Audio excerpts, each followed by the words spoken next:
Notice to all, this program discusses issues about abusive politicians and abusive individual rich people who abuse the rights of our fellow citizens who are oppressed. This program does not intend to harm anyone. This program is fighting for the rights of our countrymen oppressed by oppressors. Epipanyo Labrador, Epipanyo Labrador, komentaristang walang inuurungan, walang kinatatakutan, nakikipaglaban para sa karapatan ng mga maralitang inaapi na mga taong mapang-abuso sa kanilang mga kapangyarihan. Epipanyo Labrador, Epipanyo Labrador, ang boses ng taong bayan. Abangan araw-araw ang kanyang pakikipaglaban sa mga politikong korap na umaabuso sa kanilang mga kapangyarihan. Epipanyo Labrador, Epipanyo Labrador, tagapagtanggol ng bayan.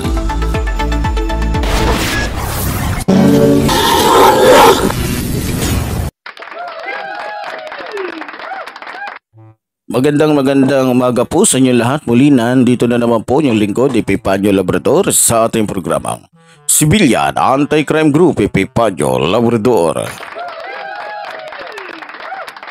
At syempre sa ating pagpapatuloy mga minamahal kong mga kababayan, binabati po natin ang ating mga kapatid Luzon, Visayas, Mindanao na patuloy po na nakasubaybay tumututok dito sa ating programa. Maraming salamat po. At syempre, pinasasalamatan din po natin ang ating mga kababayan sa abroad na patuloy po na nakasubaybay tumututok dito sa ating programa. Maraming salamat po maging sa ating mga bagong mga subscribers. Maraming salamat po. At pinabati din po natin ang ating National Vice Supreme Commander Roldan Tungdum. At syempre, hindi po natin pwedeng kalimutan ang aking nasa gilid, ang aking partner na si Ingor. Bati ka muna, Ingor. Magandang umaga ho sa inyong lahat. At sa lahat ho na gustong magbigay ng bigas sa akin. Bakit parang sama ng tingin mo sa akin? Ikaw ba naman? Bakit hindi mo maalis-alis yung puro hingi mo ng bigas? Gusto ko lang. Nasaan ba yung bigas na binigay ko sa'yo? Di ba 3 kilo yun? Bakit? Sa isang araw ba 3 kilong bigas ang nauubos mo doon sa bahay mo? Ilan ba kayo doon? Ako lang.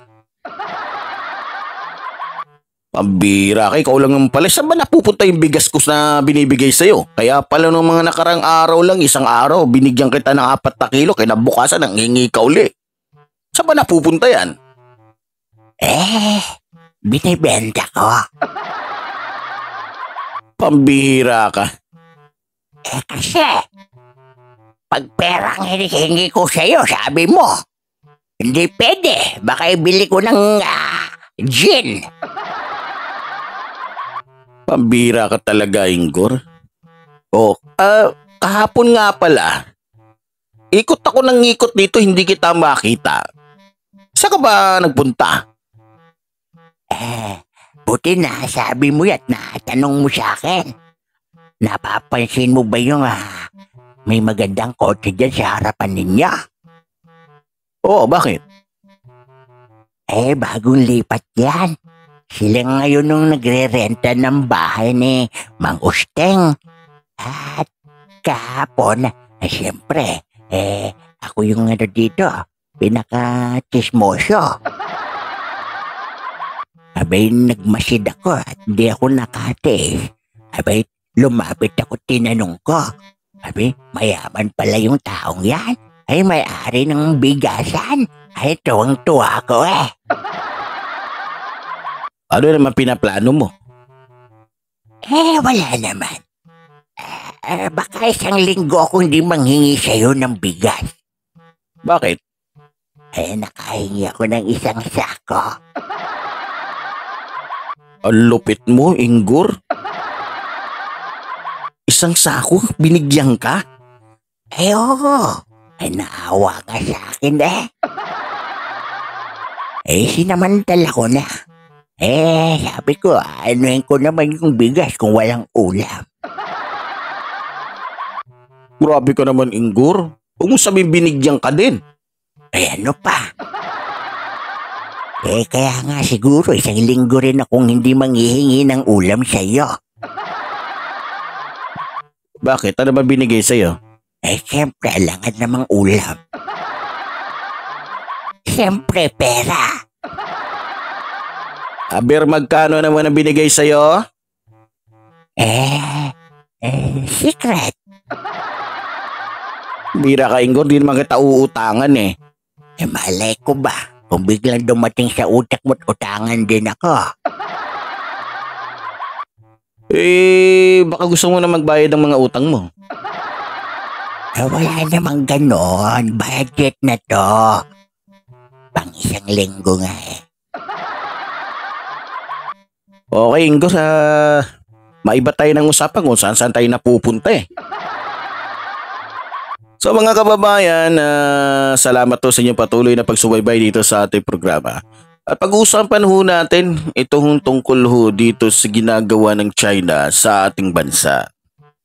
Na siya naman ngayon pinapaboran nitong mga traidor sa ating bayan. Katulad do ni Robin Padilla, lalong-lalo na yung amo niya si Digongyo, lalo na ni Bato at ang iba pang mga senator dyan na kung saan aso ng dating administrasyon na dating Pangulong si Rodrigo Roa Duterte.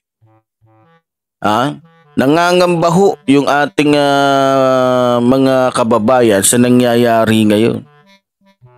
Masyado na pong nagiging pabaya yung ating mga nanunungkulan at kulang sila ng suporta lalong-lalo na ho sa mga nagbabantay sa ating karagatan. At lalo na, siyempre, hindi lang naman karagatan ng kaya nga binabantayan yung palibot ng ating karagatan para maiwasan na makapasok basta-basta yung mga kalaban natin dito sa ating sariling bansa o sa sarili nating lupain. Na siya naman ngayon na hindi nauunawaan ng ating mga nanunungkulan katulad dito ni Robin Padilla na akala mo pag nagsalita, alam niya ang lahat ng mga pangyayari. Pag nagsalita, akala mo siya yung nagbubuhis ng buhay doon. Pag nagsalita, akala mo siya yung nakaharap sa panganib. Na siya naman ngayon, ikinaiinit ng ulo ng ating mga kababayan. Oo nga. Balita ko kahapon nga. Pinag-uusapan si Ob-Ob dun sa kanto. Daming galit sa kanya ngayon. Sabi nga, balita ko, hindi na daw siya iboboto sa susunod na eleksyon. Talagang ganun mangyayari.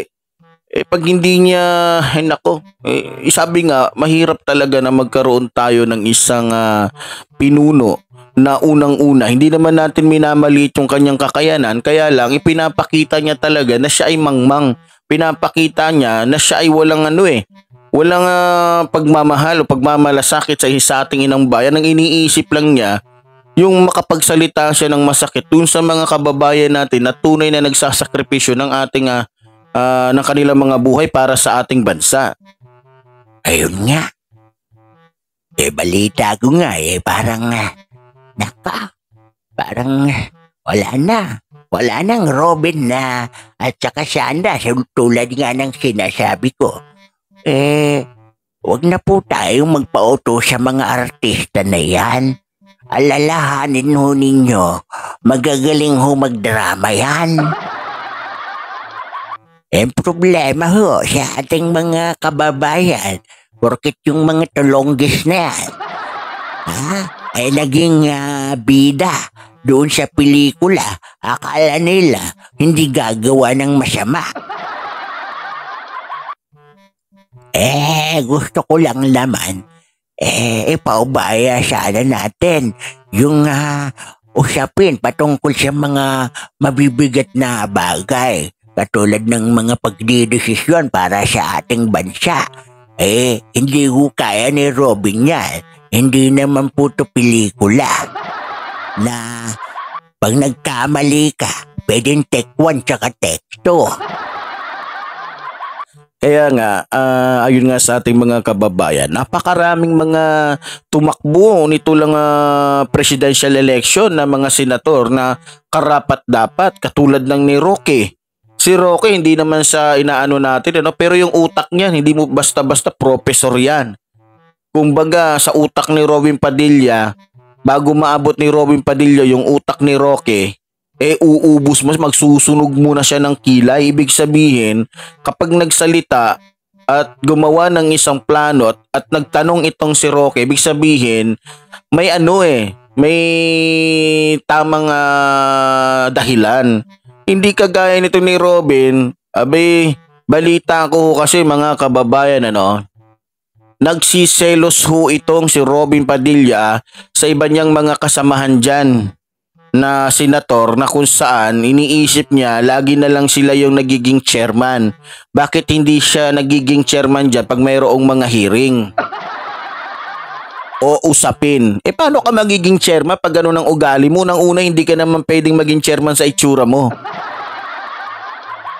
Mukha kang mukha kang hindi na namit ng maayos, napupunta ka dun sa Ay nako, sa itsura mo palang Robin, binabalasubas mo yung yung Senado. Sa itsura mo palang, kala mo pogi ka, akala mo ka, magandang lalaki ka na. Nangihinayang siya na maputol yung buhok niya. Nangihinayang siya na mawala yung forma niya. Ay nako. Kaya Robin, isa lang masasabi ko sa iyo, bata. Ito na yung una at huli na magiging senator ka, at sa kasaysayan ng Pilipinas, baka mabigyan ka pa ng ribulto bilang isang senator na ob-ob. Wala nang iba. Kung buhay lang yung tatay mo, kakahiya ka nung tatay mong naging gobernador dun sa sa Dait. Matalino tatay nito matalino. Kabaliktaran naman ito ni Robin Padilla.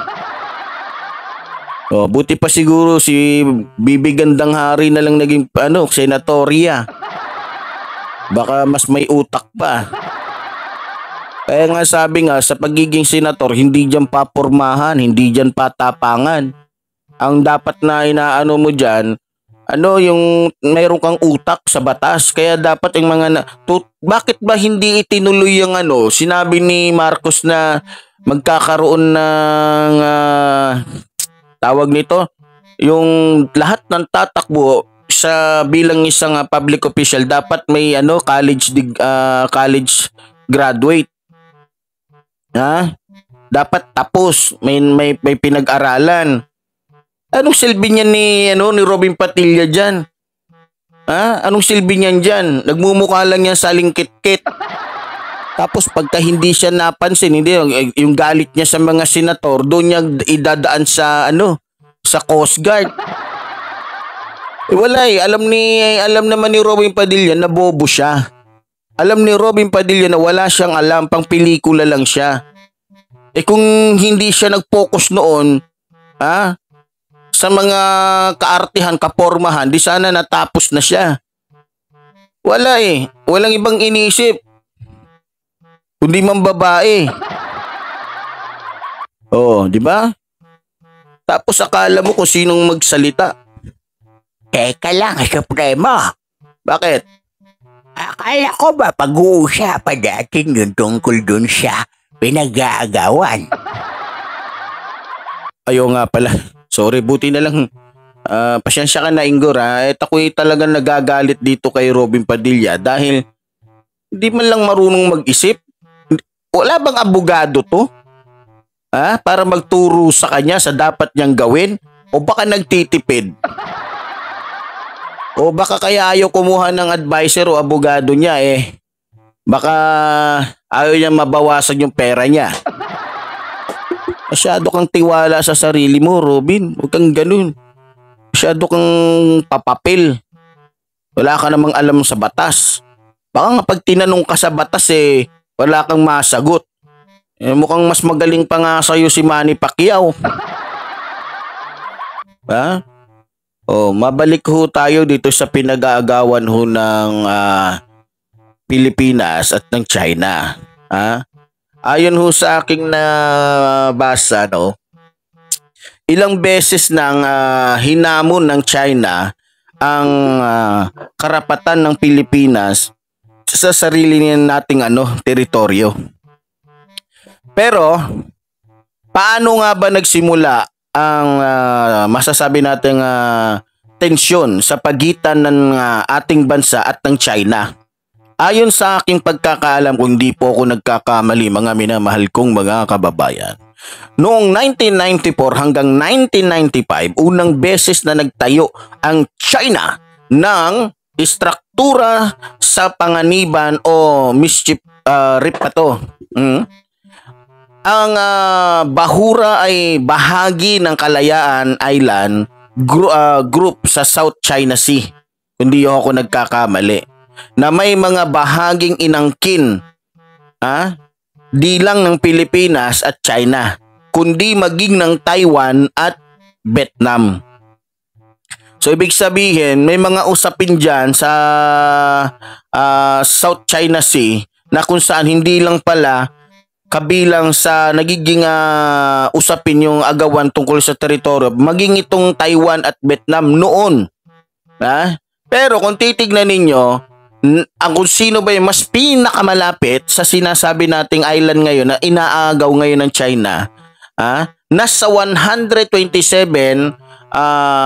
nautical miles lamang ang layo nito sa Palawan. Ibig sabihin, sakop pa natin at sakop ng 200 miles exclusive economic zone ng Pilipinas. Samantala, kung titignan mo itong mga longest na China na to, o mga Chinese na ito, kumpara sa mahigit 1,600 nautical miles na distansya nito sa China. Ibig sabihin, sobrang layo. Ang pinag-uusapan kapag ang isang isla ay lumagpas na ng 200 miles sa kabilang bansa na yun, 127 nga lang Ibig sabihin, sakop pa ng ating bansa. Samantalang itong China na to, 1,000. 1,600. Makikita mo na talagang pang-aagaw, pananakop ang ginagawa ng China sa ating sariling lupain. Malinaw ho yan. Kung tutuusin nga marami pong bansa na mas malapit. Pero alam nila na yan ay sa Pilipinas, hindi po sila nagpumilit. Ito lang yung nagpumilit, tanging nag-iisa yung China na kung saan nakiusap lang sa atin noon. Na dahil sila ay nangingis daw, walang matira na lang na dahil ang Pilipino ay mabait, ang ating bansa ay mabait, pinahintulutan sila na doon tumigil pagka gusto nilang managat, pwede silang sumilong. Anong nangyari?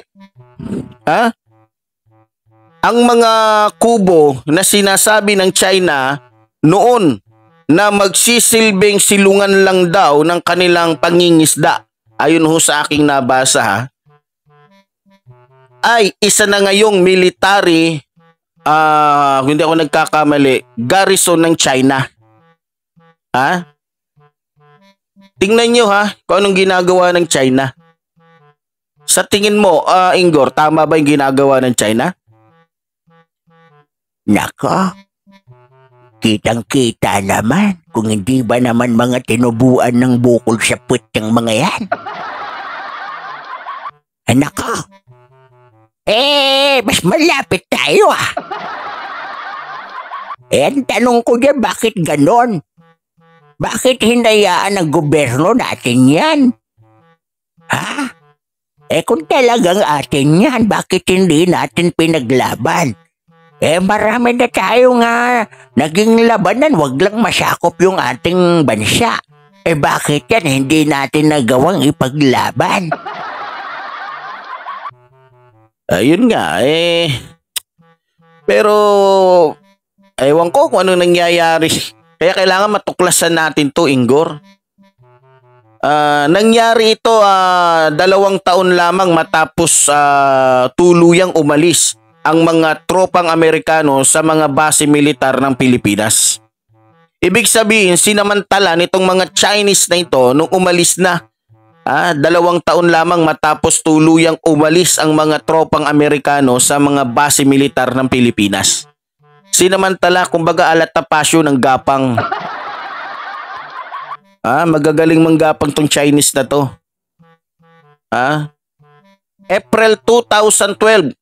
Sabi dito, April 2012 naman nang magkagirian ang mga barko ng Pilipinas at China sa Panatag o Scarborough Shoal na kilala rin bilang baho ni Masinloc. Baho ni Masinloc? Bakit? Duda ka? Dami naman kasing ipapangalan. Bakit baho pa ni Sinloc? Wala tayong magagawa. Silang nagpangalan yan. Tuloy natin para maintindihan ng ating mga kababayan. Nagsimula ang lahat ng masabat noon ng barko ng Philippine Navy ang ilang barkong pangisda ng China na may mga illegal na huling live corals at taklobo o giant clams. Pero pinigilan sila ng mga barko ng China na hulihin ang mga mangingisda na kung saan nahulihan ho ng mga illegal na ito. Kumbaga, sa madaling salita, kinunsinte. Gusto ng China nasirain itong mga kapwa nila Chinese yung ating dagat na nahulihan ng live corals at taklobo at giant clams. Kaya kinunsinti nila. Kaya pinigilan ng mga Chinese na ito, kundi ba ng mga santambak na mga tolongges at mga siraulo itong mga Chinese na ito. Lalong-lalo na yung mga Coast Guard ng Chinese na yan, ng China na yan. Pumalit sa barko ng Philippine Navy ang barko. Barkong civilian ng Philippine Coast Guard at Bureau of Fisheries and anong tawag nito, aquatic resource para maibsan ang tensyon matapos magreklamo ang China na barko ng China na barkong militar ang ipinadala ng Pilipinas. So para hindi isipin ng mga Chinese na ang hanap natin ay gulo, para ho sa katahimikan, kapayapaan, imbis na yung pang digma ho natin mga barko, yung sasaway sa kanila, pinalitan ho ito ng mga sibilyan. Yung sinasabing Philippine Coast Guard, civilian ng Philippine Coast Guard at Bureau of Fisheries. Yun. Para din po hindi magkaroon ng gulo. Pero kalaunan, tingnan nyo kung anong ginawa ng China. Humigit kumulang 80 barko ng China ang pumalibot sa lugar. O biro mo? Kundi ba naman sa tambak ng mga tolonggis, mga hayop tong mga Chinese na to? Pinaalis nga natin yung sa atin na iilang barko lang. Nagtawag ng tropa. 80 barko yung pinadala hanggang 100. Diba? Palibhasa, puro may ipis yung mga utak nito. Puro may ipis. Puro may kurikong yung mga utak ng Chinese na yan.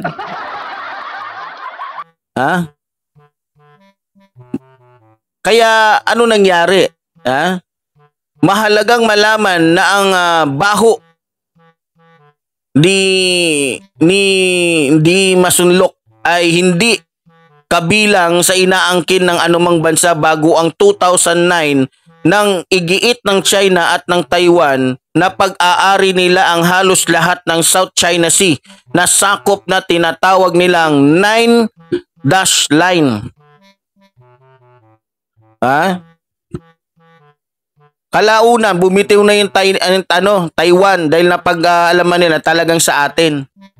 Tahas ang sinabi ni Foreign Affairs Secretary Teodoro Locsin Jr. kasi siya yung noon yan eh.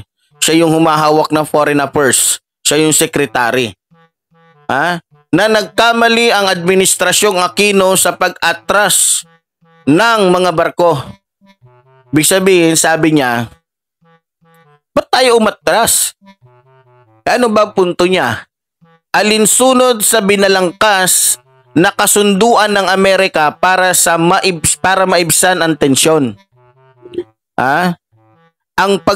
Ang paglahok ng Estados Unidos ay upang pigilan ang mga tao mula sa pag-atake sa isa't isa.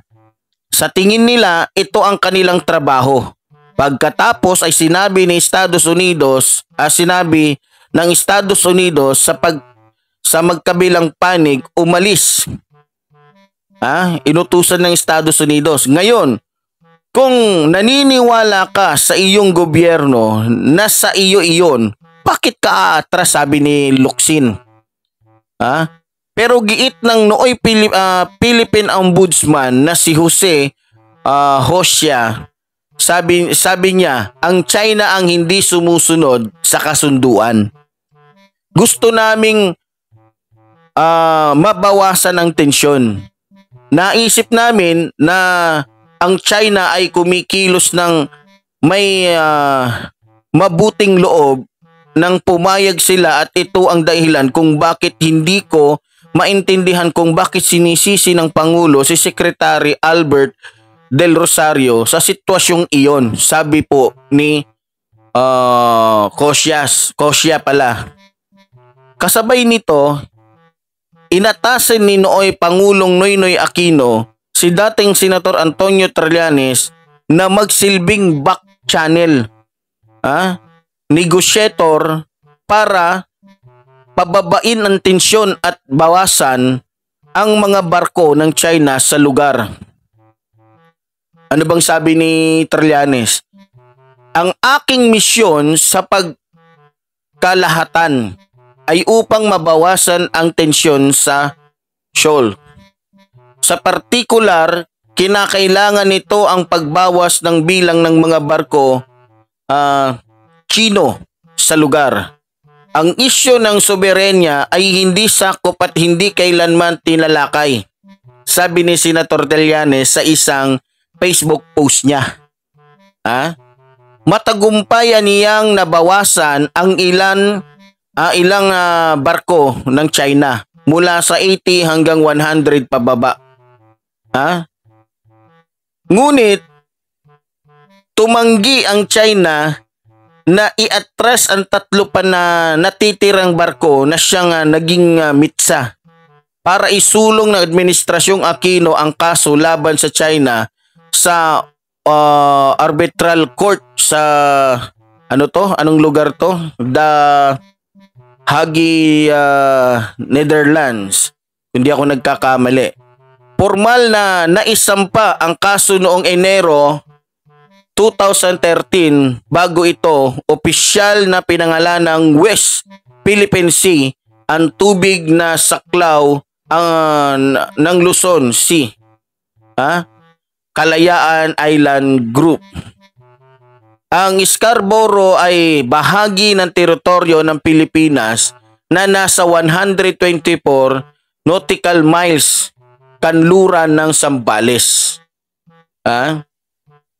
Pero giit ng China na sila daw ang may-ari nito na tinatawag nilang Huangyan Island. May pangalan din sila. Mas maganda-ganda naman yung nilagay nilang pangalan kaysa dun sa pinangalan natin. Dahil sila umano ang nakadiskubre ng lugar noong yan ay dynasty. Sabi nila, Hulyo 2016, isang buwan matapos maluklok si Duterte, nagpasya ang arbitral court na walang basihan o karapatan ang China na angkinin ang halos kabuuan ng South China Sea. Ibig sabihin, lumabas sa korte ng arbitral court na walang basihan o karapatan ang China.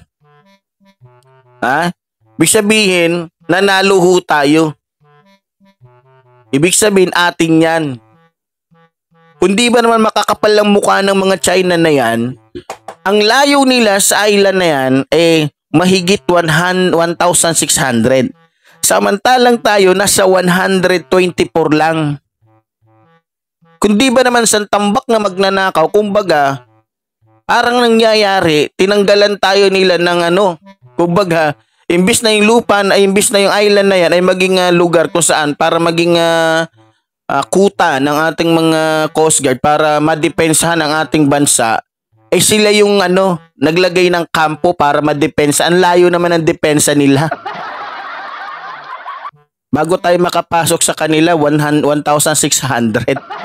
Samantalang sila, kahit doon na lang sila sa kampo nila, magpalipad na lang sila ng mga, missile, sapul tayo. Yan ang hindi naisip ng administrasyong Duterte, ba't sila hindi nakipaglaban dyan? Sinabi ng tribunal na sakop ito ng EEZ ng Pilipinas. Nilabag din daw ng China ang sovereign rights ng Pilipinas sa lugar ng magtayo ito ng mga istruktura at artificial na isla sa mischief at mangisda ang mga Chinese nang walang pahintulot ng Pilipinas. Pero itinuturing ni Duterte ang desisyong ito na papel lamang. Tingnan mo dito na lumaki yung ulo ng China. Mismong pangulo natin. Gusto niya sa China yung na yan. Gusto niya, huwag nang bawiin. Kasi kapwa niya komunista. Diba? Ito lang yung presidente natin na walang hiya at traidor sa ating bansa. Pagmamay-ari natin. Siya pa mismo nagsabi. Papel lang yan. Ang sarap sampalin nito ng papel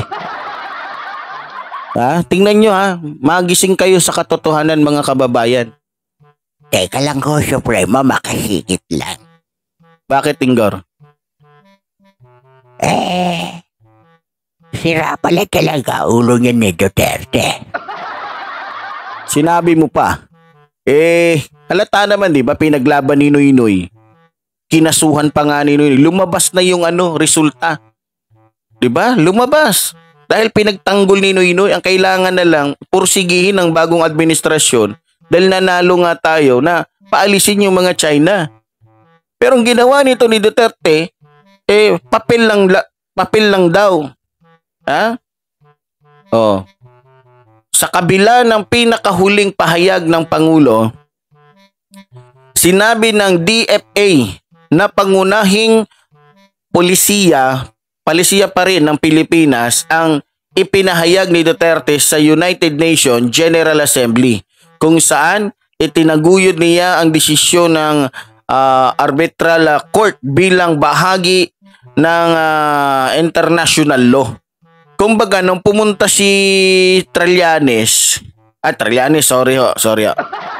nung pumunta si Duterte para magpahayag, sa United Nations General Assembly, kunyari sinabi niya doon na okay siya. Oo, amin yan. Pero ang totoo, wala siyang planong bawiin yan. Kailanman. Gusto niya na mapahamak tayo. Gusto niya nakainin tayo, katayin tayo anumang oras na gusto ng China. Biro mo yung mga tower na pinayagan ni Duterte na maitayo sa mga kampo ng mga militar na sa Krami, connection ho yan doon sa tower na kung saan may signal ho itong mga China na to doon sa inaagaw nilang lupa sa atin. Na anuman ang mangyari, maaaring masagap nila at malaman nila ang mga istorya at mga kaganapan at mga plano ng ating mga kasundaluhan. Kung hindi ba naman tulonggis at hayop itong si Duterte? Na walang kaalam-alam itong mga sundalong ito na sumusunod lamang dahil siya nga ay presidente, nakakatayin na tayong lahat dito. Ha? Saka nakakita? Ha? Na yung tower ng mga Chinese ay ipinapasok mismo sa loob ng kampo ng mga militar para malaman nila at matiktikan nila lahat ng plano. Ha? Kundi ba naman saksakan ng mga kababayan, kinakain na ho tayo sa sarili nating bansa nitong mga Chino na ito. Sa totoo lang. Ngayon, sino-sino ba yung mga tao na kaisa ni Duterte? Nandiyan dyan. Isa na yun. Yung ub-ub dyan na ano. Sa totoo lang, maliban sa ub-ub ito, talagang tuta ito ng isang pangulo na halos ipakain tayo. Sabi nga ni Kaper si Lapidong nabubuhay pa. Alam niya. Alam niya lahat. Ha? Kaya mga kababayan, sana ho sa susunod na eleksyon, wag na ho nating pahintulutan pa na magkaroon tayo ng mga opisyal na katulad nito na halos ipakain tayo, ipakatay tayo sa mga Chinese. At sana pag mayroong isang pagkakataon na magkaroon tayo ng Pangulo, unti-unti na ho nating paalisin sa ating bansa itong Chinese na to na kung saan unti-unting lumalamon sa atin. Ha? Paalisin na ho natin yung mga Chinese dito sa ating bansa na siyang umaabuso sa ating mga kababayan na akala mo kanila tong bansang ito. Ha? Kayo mga Chino kayo, makinig kayo. Ha? Kayo mga traidor. Ha? Mga hudas, mga magnanakaw. Makinig kayo mga Chino. Ang kakapal ng mukha ninyo, pati yung mga kalahi ninyo. Ha? Tulad ng sinasabi ko, huwag kayong abusado dito sa bansa namin. Ha? Pasalamat kayo, hindi kami kasingkitid ng mga utak ninyo. Dahil kung naging kasingkitid kami ng utak ninyo, baka matagal na kayong ubos dito sa Pilipinas. Ha? Lalong-lalo na yung mga mayayaman dyan na mahilig manakit, magsalita sa aking mga kababayan na mga katulong ninyo. Kung ako sa inyo, mga kababayan, kayong mga nangangamuhan sa mga inchik na yan, ha? Patayin nyo yung mga amo ninyo na inchik. Kararangal pa kayo kaysa gawin kayong tuta-aso ng mga yan. Makakapal lang mga mukha, malalakas ang loob niya dahil mayaman sila. Ha?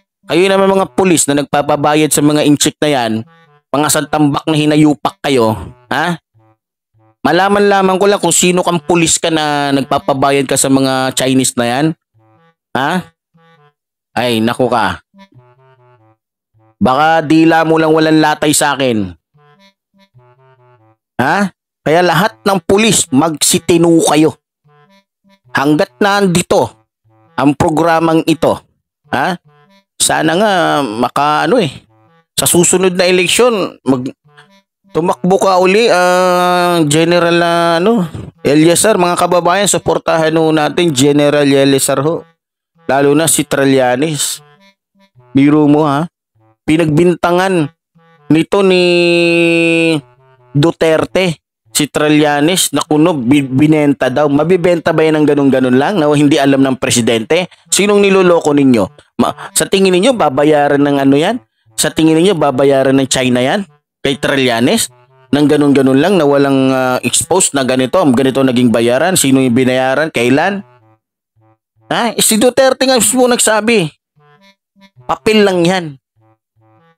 Ibig sabihin, nandun na tayo. Walang nangyaring bentahan. Pero may nangyaring laglagan na kung saan may nagkaroon tayo ng isang presidente dahil nga komunista yung nang-aagaw sa ating lupain. Dahil komunista din yung ating presidente, hinayaan na lang niya. Yan po ang totoong pangyayari yan, serye dyan. Ha? Sana ho, yung mga totoong lingkod ho natin ang paupuin natin yan, hindi yung mga aso o tuta ng dating administrasyon na siyang nagbigay kaguluhan, kahirapan sa ating bansa. Na hanggang ngayon, nagnanakaw pa rin sila sa pamamagitan ho ni Sara. Nasa itsura pa lang. Diba? Manang-mana na sa tatay niya. Supremo, matanong ko lang. Saan ba nagmana si Sarah? Bakit? Hindi mo ba narinig? Di ba sabi ko nga sa tatay niya? Hindi ko pa kasi nakikita yung nanay yan eh. Ay nako. Huwag mo nang pangarapin na makita pa. Dati nga nung nakita ko si Sarah, kala ko nga lalaki. Mukhang lalaki naman talaga. Sa itsura pa lang eh. Kahit anong suotin yan, mukhang lalaki pa rin yan. Supremo, nakakaawa naman pala itong ating bansa. Biro mo, sa sarili nating bansa, tayo ang kinaapi. Lalo-lalo na yung mga Chino na yan. Ang kakapal ng mukha ninyo. Magsialis kayo dito sa bansa namin, pasalamat kayo at walang Sino dito. Pag may Sino dito sa amin, nako, kumanda pa, kukulam ko kayo. Alam mo, hindi naman naniniwala yung mga Chino sa kulam. Bakit? Wala sila niyan eh. Iba kulam dun sa kanila. Ganun ba? Lugi pala tayo sa kanila. Hindi naman sa lugi. Kaya lang, pagka nagkaroon nga kasi tayo ng isang nanunungkulan na pabor sa ating mga kalaban, kawawa talaga ang ating bansa. Lalong-lalo na to si Robin na Ub-ub. Biro mo First time nagkaroon tayo ng senator na ganito ka-ub-ub. Balita ko nga dahil nga sa sobrang selos niya sa mga senator dahil sila, paano ka naman ilalagay dyan sa una? Alam nila, magiging walang kabuluhan yung usapin dyan. Unang-una sa tanong mo pa lang, walang hustisya. Gusto mo na agad idiin yung tao sa kasalanan na hindi naman dapat siyang sisihin. Kayo ang dapat sisihin. Yung mga magnanakaw na mga politiko na ninanakaw lang yung pera ng taong bayan para sa sarili nilang mga kapakanan. Sinisisi mo yung mga nandoon na nagtatrabaho lang. Hindi naman mga politiko yun eh. Sumusunod nga lang yan kahit alam nila. Sa totoo lang, bilib ako sa Coast Guard kahit alam nilang wala silang kalaban-laban pero hindi sila nahihiyang sabihin at buong tapang nilang sinasabi lalabang kami. Kumbaga sa madaling salita, kahit itak lang yung amin, kahit mga aning lalabang kami kasi yan ang sinumpaan namin. Pero dapat yan binibigyan ho ng konsiderasyon niya katulad ni Robin Padilla. Kung hindi ka ba naman bobo at tanga kang senator ka, lalaban yung mga yan, Pilipino yan eh. Walang Pilipinong hindi matapang.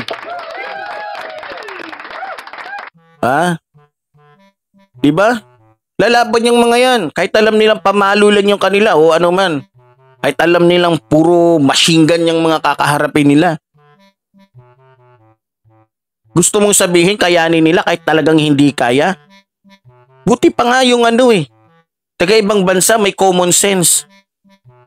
May pagmamalasakit sa mga Coast Guard natin, kayo dyan, puro lang kayo paninisi, puro lang kayo pasikat. Ibigay nyo sa pamunuan ng Coast Guard yung mga perang pinagnanakaw ninyo dyan para makabili sila ng mga nila. Para hindi kayo magpasikat lang dyan. Puro kayong mga kala ninyo, kinabuti ninyo yung ginawa ninyo sa Coast Guard. Hindi tanga ang buong Pilipinas, hindi tanga ang mga kababayan ko para lang ilagay ninyo sa mga bulsa ninyo. Lalong-lalo ka na, Robin. Umalis-alis ka dyan. Huwag ka nang sasama dyan sa anumang hearing. Dahil sa totoo lang, wala kang utak. Isa kang bobong nila lang. Bumalik ka dun sa pag-aartista doon. Lahat kaya mong gawin. Ikaw ang masusunod. Lahat tama. Kasi pelikula. Di ka ba naman santambak na inutil? Mag-text ka sa akin, Robin Padilla, kung galit ka Kung gusto mo, mahilig ka, di ba dati hinamon mo si Trillanes, suntukan? Ako, hamunin mo. Titigil na ako dito sa pagbablog ko pag umatras ako sa'yo, tulonggis ka. Tignan ko kung, mas maganda katawan mo sa akin, magaling ka, di ba? Muay Thai ka. Sa akin mo gamitin yan. Walang Muay Thai, tagaan tayo. Pareho tayo naniniwala sa Kung totoong ka, mandirigma ka. Di ba hindi ka na rin Kristiyano? Oh. Ngayon, hinahamon kitang tulonggis ka. Masyado kang mayabag eh. Ito lang sasabihin ko sa'yo, Robin Padilla. Wala lang gamitan ng kapangyarihan ha. Walang gamitan, baka traidorin mo ako. I-traidor ka pa naman. Ha? Punta tayo sa isang kwarto. Tayong dalawa lang. Ha? Pagdala ka ng itak mo, ako din. Pugutan tayo ng ulo kung talaga matapang ka. Ha? Hindi yung mabababang yung tinitira mo. Oh. Hindi lumaban sa akin si Tebes dahil takot. O ito, challenge ko na siya. Baka ikaw hindi ka takot sa akin. Pinahamon kita. Ha? Para mabawasan yung mo. Kayabangan mo. Tulonggis ka. Tapos, kunyari, lalaban. Yung pala, gusto lang niya ako ipahuli dyan sa mga aso nilang mga lespo. Mga dyan. Style ninyo, bulok.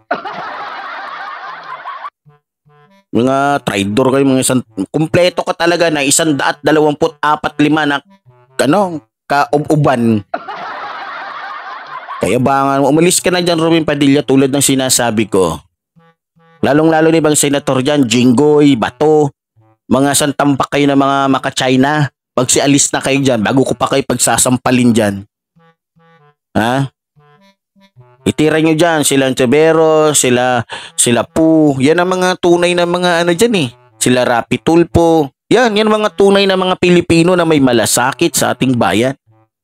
Ha? Yan yung mga totoong Pilipino na dapat hangaan, tularan. Dapat ilagay sa posisyon. Hindi katulad ng mga ahas at mga bobong mga na to. Galit kayo sa akin ngayon. Dahil nagkaroon kayo ng katapat na isang komentarista na walang kinakatakutan. Kaya sabi ko sa inyo, kung gusto nyo hindi ko kayo tirahin dito sa aking programa, magsiayos kayo. Pagbutihan ninyo, gawin ninyo yung dapat ninyong gawin para sa ating bansa. Nang ngayon, hindi kayo nakakarinig ng kahit anong salita na mula dito sa Civilian Anti-Crime. Palakpakan ho natin si Rapi Tulfo. Palakpakan ho natin si Antiveros. Palakpakan ho natin maging si Pu. At syempre, si Villanueva na rin. Yung mga ganong klaseng tao yung dapat na pinapalakpakan. Pinasasalamatan. Ikaw, Ingor, anong nangyari sa'yo dyan? Hindi na ako makapagsalita dahil iniisip ko yung mga sinasabi mo may laman at saka totoo, Suprema. Sa totoo lang, kung talagang may bait pa yung mga yan at may hiya sa sarili nila, ay magsisibaba sila para sa kapakanan ng ating bayan. Yung problema, kaya nga sipasok yan bilang mga politiko ay gustong magpayaman. Sinabi mo pa. Sa mukha pa lang ng mga yan eh. Halata naman na gusto lang nilang yumaman, maging bilyonaryo. Kaya nga habang sila nasa posisyon pa, talagang kanya-kanya sila ng pangungupit, dahil hindi nila alam sa susunod na taon, talo na sila. At least, patalo man sila, kaya silang buhayin ng perang ninakaw nila kahit pa 10 taon. Yun naman ang totoo eh. Kahit matalo pa sila, kaya silang buhayin, kaya nilang makapagtayo ng malalaking negosyo na bubuhay sa kanila para sila ay mamayagpag pa rin bilang mga abusadong tao dito sa ating bansa. Kaya nga, sana magkaroon ng sistema na hindi pwedeng basta-basta na lang makakuha ng pera yung mga politikong yan at sana dumaan sa tamang proseso. Malalaking pera yung pinag-uusapan dyan. Biro mo yung ibang politiko. Hindi natin alam na isasangla na pala itong ating bansa. Ang laki ng utang natin. Totoo yan. Trilyon-trilyon yung utang natin. Bawat taon lumalaki. Imbis na pabawas ng pabawas. Paano mababawasan? Paigting ng paigting yung pagnanakaw ng mga politikong yan. Ang iniisip ay sarili lamang. Naka, sana isang araw magkaroon tayo ng presidenteng may tunay na pagmamahal o pagmamalasakit sa ating bansa. Bago man lang ako pumanaw, sana isipin nila yung kinabukasan ng ating mga kabataan at ng ating mga bayan. Sana, Inggor, maging anghel yung sinabi mo na yan. Sana lang. Siguro magkakaroon na ng kung si Rapi. O hindi naman, bumalik sa pagiging presidente itong si Lenny. O hindi naman, itong sino pa ba yung mga tumakbo ng presidente? Di ba? Sana mabigyan yung mga tunay na mga politiko na may pagmamalasakit sa ating bayan. So mga kababayan, bago tayo magtapos, muli sinasabi po ng iyong lingkod. Bago nga pala tayo magpaalam. Inggor, magpaalam ka na. Maraming salamat po sa inyong lahat, sa inyong patuloy po na pagsubaybay at pagtangkilik ko sa programa ni Supremo. At pagpaumanhin nyo na rin po kung meron ho siyang nasasabi niya medyo manghang. Yun po ay bunga ng kanyang galit sa mga politikong korap at traidor ho sa ating bansa. Nauunawaan ko ho ang ating Supremo kung bakit ganun na lamang ang kanyang galit sa mga huwad na mga politiko na nagsasabing makabayan. Ako po ay talagang natutuwa at wala ho tayo makikitang katulad ng ating mahal na Supremo na may malasakit sa ating bansa. Kaya salamat ho at huwag niyong kalimutan na i-subscribe at i-share ho sa iba ang programang ito nang kayo po ay lagi hong update sa lahat ho ng mga video namin ni Suprema. Maraming salamat po. Maraming salamat po at maging sa iyo, Inggor, salamat po sa inyong lahat sa inyong patuloy na pagsubaybay dito sa ating programa. Muli sinasabi po ng inyong likod, mabuhay ang ating inang bayan. Mabuhay ang nagmamahal sa ating inang bayan. Maraming salamat po.